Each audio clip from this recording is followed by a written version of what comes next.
Hi guys, welcome back to another episode of Rebuilding Fulham. I can't remember what number episode this is, but we are certainly banging on through them. Now, December was going to be a very, very busy month for us, as I made very clear at the end of the last episode.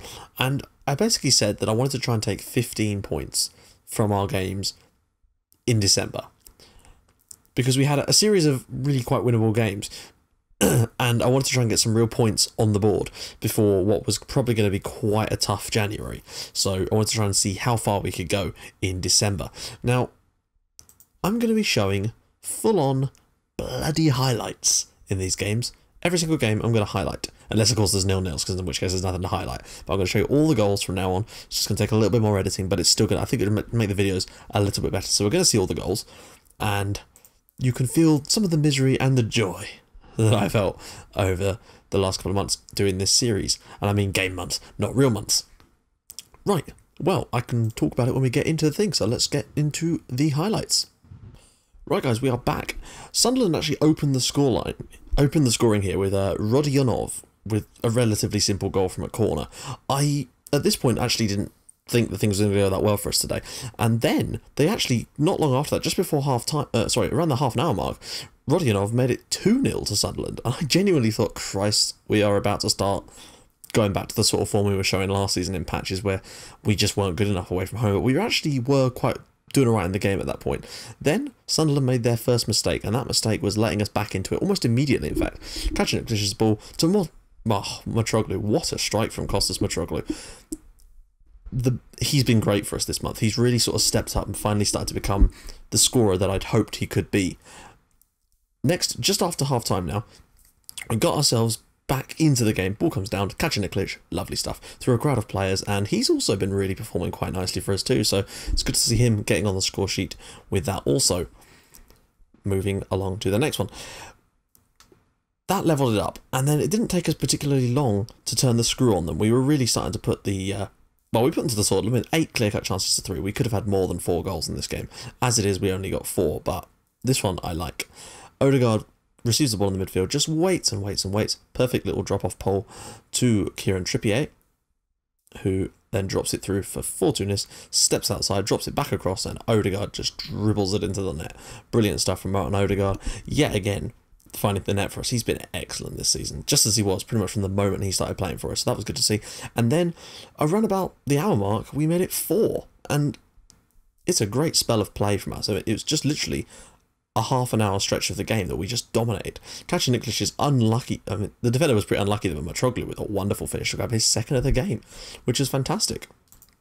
I think that's the first brace he's got for us in quite some time. Then we moved on to Stoke at home. Now, this one possibly looks a bit tighter than it should do, frankly.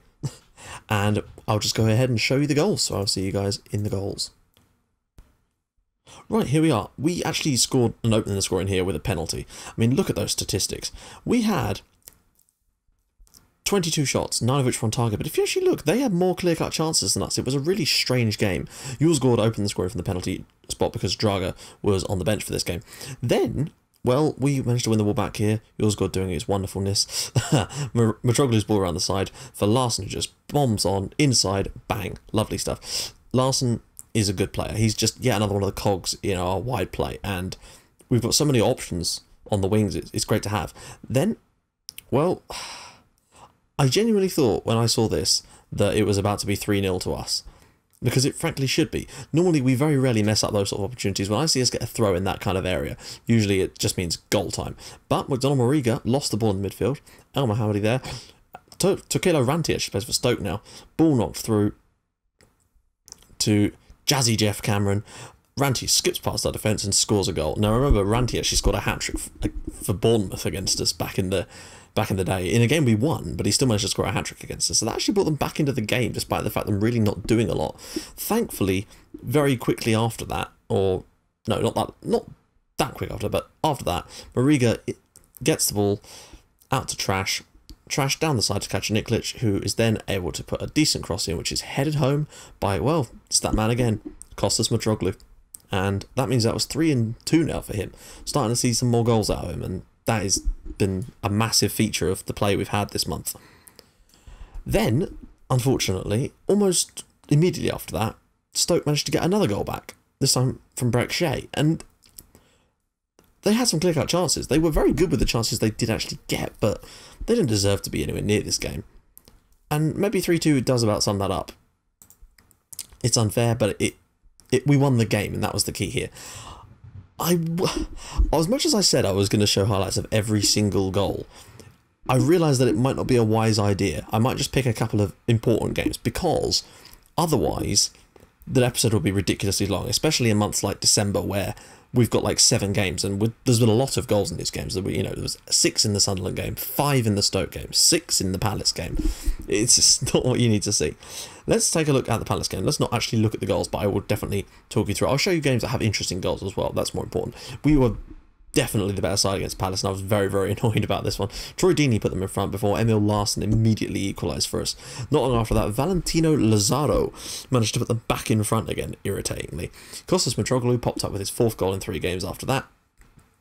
And then, quickly after that, Kacaniklic put us in front, and I thought, right, we can kick on. But then, as we did against, I think it was West Ham last season, except it was at home, Joshua John went through and scored, and that was a poor performance. We should have won that game, and that was annoying. However, it was not nearly as annoying as the game away at the Liberty Stadium, where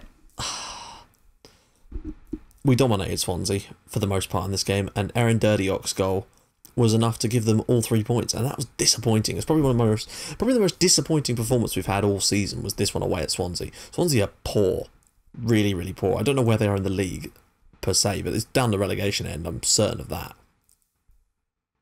15th. They've actually moved up. They really did struggle to start with, but they've sort of moved along a little bit, but not by much. It can't be. We have managed to get ourselves right back on form, though. I don't know how, but we've done it. And the first game of that form came at home to Hull, and this was one that we weren't particularly great in front of goal. In fact, we didn't score at all. The only goal we got was Angelo Henriquez's own goal. We dominated the game and yet couldn't take our chances. It was very, very similar to the Swansea away game, although we were much more dominant. Thankfully, the Hull own goal managed to give us the 3 points, and I think it just gave us enough confidence to get back on the horse soon after that, as we went up to Anfield, and we won there last year. And yeah, they were poor last year. Very, very poor in the league. This year they're doing slightly better. Not a huge amount better. I think they're like 10th or something. 7th. Oh no, that's the media prediction. 9th. They're 9th in the Premier League. So, yeah. They are having a better season, but still a pretty poor season by what Liverpool would be expecting. So I wasn't expecting to go and win there again. And yet we did. It is a strange one. Thomas Draga puts in front for a penalty, as is his wont. Not long after that, though. Well, quite a long time after that, what we're talking about. I just keep saying that. It's just one of the things that rolls off the tongue. Per Mertesacker from a corner put Liverpool back in the game, and they were actually quite good. And perhaps we were a little bit lucky, but once Mamadou Sakho got himself sent off, that was it. We did start to come into it then, and I generally thought we were going to get a 1-1 draw, and you get that highlight at the end of the match, regardless of what's going to happen. Kostas Fortounis actually scored for us during that highlight, and it's great to have him back. We've needed that little extra to be able to have him and Larsson sometimes playing at the same time as well, because it means we can rotate players. We've got, we have Odegaard and Drago that can play in the middle. We've got Kacaniklic that can play on the left.